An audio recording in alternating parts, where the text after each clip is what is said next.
Luego de estar en Creta, entonces, se dan cuenta que de ahí se tienen que ir porque Eneas recibió en sueños este aviso, que no era ahí donde se tenían que ir, y pasan por la isla de las Arpías. Las arpías estaban furiosas con esta tripulación, eran unos seres extraños, tenían cuerpo de buitres, tenían grandes garras, enormes garras, y engañaban a los viajeros con tener una cara angelical, como una cara de virgen, pero tenían como una palidez un poco enfermiza, porque bueno, no eran buenas, eran malas. Entonces huyen de la isla de las arpías.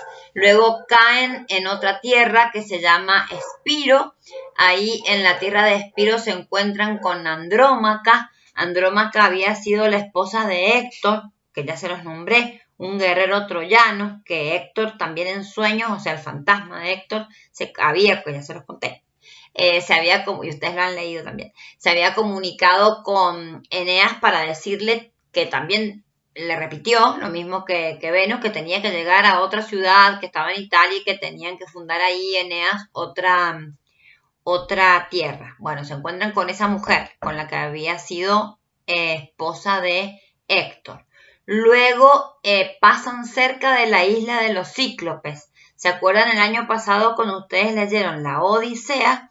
Que había un episodio que sucedía en la isla de los Cíclopes, donde vivía Polifemo, que Ulises, en la historia de la Odisea, ¿no? Ulises lo había dejado ciego a través de un engaño, bueno, y este cíclope Polifemo, como era hijo de Poseidón, el dios del mar, le hizo como una maldición de que no le iba a ser fácil o no iba a llegar a Ítaca, que era el reino de donde era rey Ulises u Odiseo. Finalmente, bueno, se acuerdan del año pasado que sí llegas, pero luego también de muchas penurias, de un viaje muy largo, demoró 10 años en volver Ulises de la guerra de Troya, donde habían ganado. Ulises era aqueo, no era troyano. Había ganado, pero demoró 10 años en regresar a su reino, que era la isla de Ítaca. Bueno, entonces acá Eneas llega también a la isla de los Cíclopes, pero encuentran a un soldado que había sido soldado de Ulises, justamente de Odiseo, que se había quedado ahí en la isla de los Cíclopes, medio escondido, andaba andrajoso, así como un mendigo prácticamente. Se lo encuentran a esta persona, apenas los ve llegar, se acerca y les avisa todo lo que le había pasado a Ulises, que los cíclopes comían a humanos y que entonces no se quedaran ahí. De ahí entonces se huyen. Toda esta flota de Eneas no se arriesgan y no se quedan en la isla de los cíclopes, huyen de la isla de los cíclopes y entonces, bueno, les sigue contando toda esta historia allí en Cartago, como con entre el auditorio, digamos, entre los que escuchaban a Eneas con todos estos relatos, estaba, como ya les conté, Dido, que era la reina, y bueno, estaban muy enamorados. Entonces, desde el punto de vista de Venus, que era la mamá de Eneas, quería que Eneas descansara un tiempo en un lugar, que estuviera bien alimentado él y su tripulación para poder seguir su itinerario y cumplir su misión. También en algún momento pensó que podían ser aliados, que podría llegar a ser que Júpiter cambiara levemente la promesa y que esa gran ciudad, ese gran imperio iba a ser Cartago, probablemente si se quedaba Eneas con Dido, si se casaban. Por otro lado, Juno también vio con buenos ojos este enamoramiento, porque para Juno, que Juno era la protectora de Cartago y no quería de ninguna manera que surgiera otro imperio más grande que Cartago, de África, Juno no quería que se fundara Lavinia, ni que luego pasara a llamarse Alba Longa y que luego fuera el imperio romano. Entonces también vio con buenos ojos este enamoramiento, esta pareja que se había formado entre Eneas y Dido. Entonces se asociaron las diosas. Juno, que era la rival, la antagonista, la enemiga de Eneas, se asoció con Venus, que era la que lo apoyaba a Eneas, porque era su mamá, era la que lo favorecía. la ayudadora, digamos, la ayudante en esta historia. Entonces se asociaron y, bueno, hicieron sus artes como diosas, sus intervenciones como diosas para que estos amantes se unieran. Entonces Juno, que era amiga de Holo, provocó una gran tormenta, una gran lluvia, vientos, etcétera, mientras habían ido a cazar Eneas escondido. Entonces ellos se tuvieron que refugiar en una cueva y hasta que no pasara la tormenta no podían salir de esa cueva. Estaba Cupido metido también.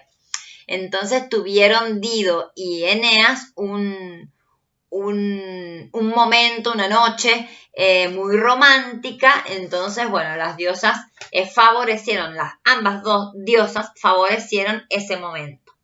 Cuando, bueno, terminó la tormenta, volvieron más enamorados que antes al reino, al palacio, pero Eneas fue visitado por Mercurio. Mercurio es Hermes, ¿no? En la versión griega, Mercurio en la versión latina, romana. Mercurio fue enviado por Júpiter rápidamente para recordarle a Eneas que no era esa su misión, que no se tenía que quedar en Cartago, en África, que ahí había podido descansar, pero que tenía que partir inmediatamente porque él tenía que ir a Italia. Entonces que dejara todo, el enamoramiento, todo, y Eneas, bueno, como obediente a los dioses, cumplió con ese mandato de Júpiter a través de Mercurio, que era el mensajero de los dioses, y dejó Cartago. Entonces Dido reaccionó muy mal ante el abandono de Eneas y terminó matándose. La reina Dido con la misma espada de Eneas. Se murió. Luego se van a encontrar cuando Eneas, ustedes van a seguir leyendo, y Eneas desciende al Hades, que sería como el equivalente con sus diferencias. Ya les voy a mandar algún archivo con esas explicaciones. Pero bueno, es el más allá para los griegos y para los romanos. A Hades o Averno se la vuelve a encontrar como espíritu, digamos, que está allí. Pero no le quieren ni hablar. Cuando se le encuentra ya en el Hades, Eneas se acerca como para conversar con Dido, pero Dido había quedado enojada por toda la eternidad y despechada por el abandono que Eneas hace ahora en este momento, cuando Mercurio le avisa que no es ahí donde se tiene que quedar, sino que se tiene que ir a fundar en Italia este nuevo linaje, un linaje romano, que esa era su misión. Bueno, hasta ahí es lo que ustedes han leído y a partir de ahora tienen que leer desde el libro 5 en adelante. Ya les voy a ir marcando en el aula virtual, capaz que lo hagamos en 2 partes. Desde el libro 5, ustedes empiezan a leer del libro 5 en adelante y yo les voy a decir exactamente hasta qué capítulo o libro vamos a hacer unas preguntitas y después vamos a hacer el último tramo, entonces lo leemos como en 3 veces, en 3 partes. Bueno, listo por hoy. Adiós.